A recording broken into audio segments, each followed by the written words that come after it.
E outro informe, economia na nossa isla nota tem seu melhor momento, não? Essa aqui está netamente um motivo para motivar comerciantes para melhorar certo aspecto de negócio.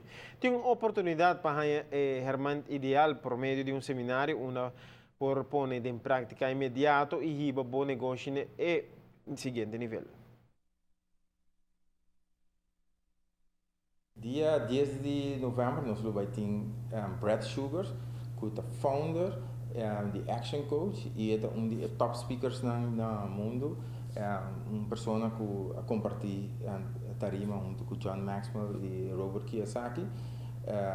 E é uma oportunidade única para empresários aqui na Aruba para conhecer e há a oportunidade para topar um top speaker assim e tem caso aqui a Action Coach oferece isso aqui completamente grátis na comunidade empresarial. Não tem segredo de negócio ou vida, somente informação que não sabe ainda. Essa aqui está um dedicação de Brad Sugars.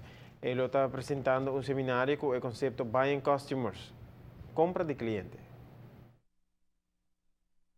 Buying Customers está eigenlijk de hora que você tem um negócio, naturalmente, local que você para cliente não queda bem se acabou continuamente, não somente para não comprar um bem, mas não queda bem se acabou.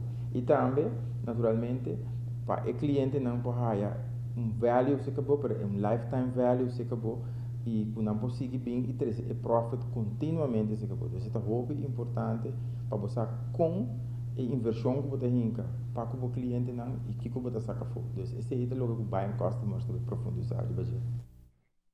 El seminario está completamente gratis, pero me esté registrar. Pase aquí por su página web www.buyingcustomers.com y pone el código promocional A6AUA. Está A6AUA.